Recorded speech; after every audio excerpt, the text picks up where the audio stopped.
Triboxing TV. Mga ka-boxing, isa sa pinakaaabangan ngayon sa mundo ng boxing. Ang pagbabalik aksyon ng Pinoy na may 100% knockout rate. May lakas na parang pinaghalo ang kaliwat kanan ni Manny Pacquiao, kung saan lahat ng tinatamaan, bulagta. Nice body by Mindoro. Follow by uppercut. Ito ang ayang Pinoy halimaw na si Weljon Triggerman Mindoro. Isang 24 na taong gulang na mandirigma mula sa angkan ng matatapang sa Zamboanga, Mindanao.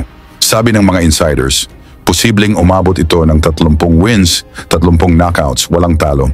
Sa ngayon, dala niya ngayon ang record na 15 panalo, 15 knockouts. Lahat ng kalaban, tulog, walang nakaligtas. At ang huli niyang biktima, ang future world champion ng Mexico, undefeated warrior na si Omar Gutierrez Munguia. Tinapos agad ni Mindoro sa round 1. Dahil dito, naging banta siya sa lahat ng champion sa division.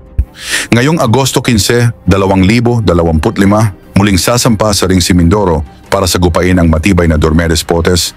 May kartadang 14 na panalo, 10 knockouts. Gaganapin yan sa ProBox TV Event Center, Plant City, Florida, USA. Pero tandaan, hindi basta-bastang kalaban si Potes. Isang kilabot na Latino champion na kilala sa kanyang knockout power. Cabeza de Novoa, paso de las cuerdas, una derecha a la cabeza por parte de Potes de Novoa, falla la derecha ahora, en mala condición, allí cerca de su propia esquina. Juan Camilo Novoa está en mal condiciones, lo veo muy mal condiciones. Yo pararía la pelea, yo pararía la pelea, yo pararía la pelea. Yo pararía la pelea, ha subido el médico, yo pararía la pelea.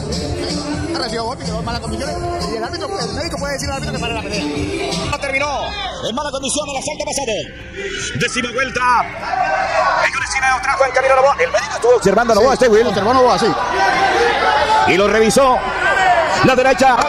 Así que la victoria está bien terminada, bien finalizada por parte del médico. Ya le habíamos dicho que en el round anterior Potes había terminado mal. Y creo que el árbitro Manuel Rodríguez actuó bien. Actuaba mal. Habang si Mindoro naman, matapos ang magkasunod na knockout wins sa Pilipinas, dinala sa Amerika para mas patibayin ang kanyang bilis, timing at knockout accuracy. Ngayon, mas mabilis, mas matalim, mas mapanganib kaysa dati, at para mas ramdam na iyo ang bangis ni Mindoro, balikan natin ang laban niya kontra sa pinsan ni Naoya Inoue. Ang Hapon na si Mao Tameda na kilala sa kanyang knockout power.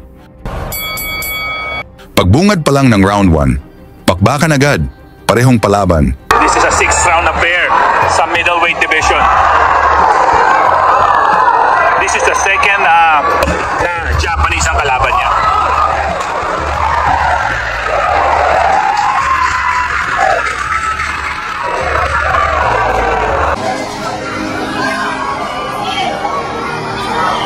Walang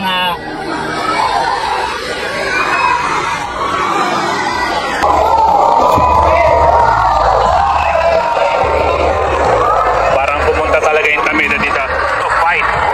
Walang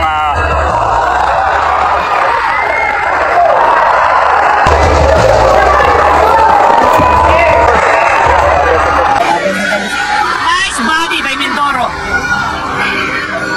Pumasok din rin yung overhand ni Tameda.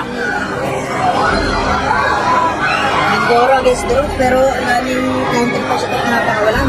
Pakaraan lang ang 1 minuto mga bay, ay pinakitaan na tayo ni Mindoro kung paano pabagsakin ang matang. Isang malakas na suntok mula kay Mindoro. Bagsak si Tameda. Tumayo pa ang Hapon at pinilit lumaban.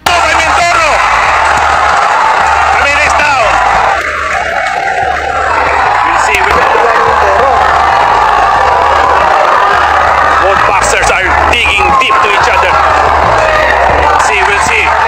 Masukot pero nagulat siya ng upper cut ng Mindoro.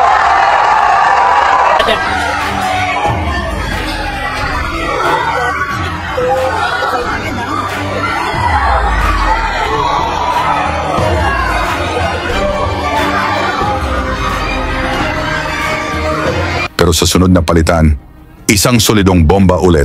Pagsak na naman si Tameda at doon na pinigilan ng referee ang laban.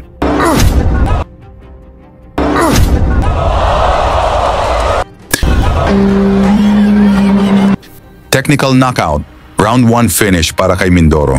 Si Tameda, diretso ospital. Kaya ngayon mga kaboxing, may tsansa na ba si Weljon Mindoro na maging world champion? Kaya na ba niyang talunin ang mga hari ng middleweight division? I-komento niyo na sa baba ang inyong opinyon. At huwag kalimutang ilagay kung taga saan ka para makita natin kung gaano kalawak ang suporta ng mga Pinoy kay Mindoro kontra Potes ngayong Agosto 15, 2025 sa Amerika. Lagi niyong sundan, huwag magpapahuli. Pag-usapan ni bakbakan, balita niya at laban. Mga Pinoy na di nagpapagapi. Salamat sa mga suporta na lagi nandyan.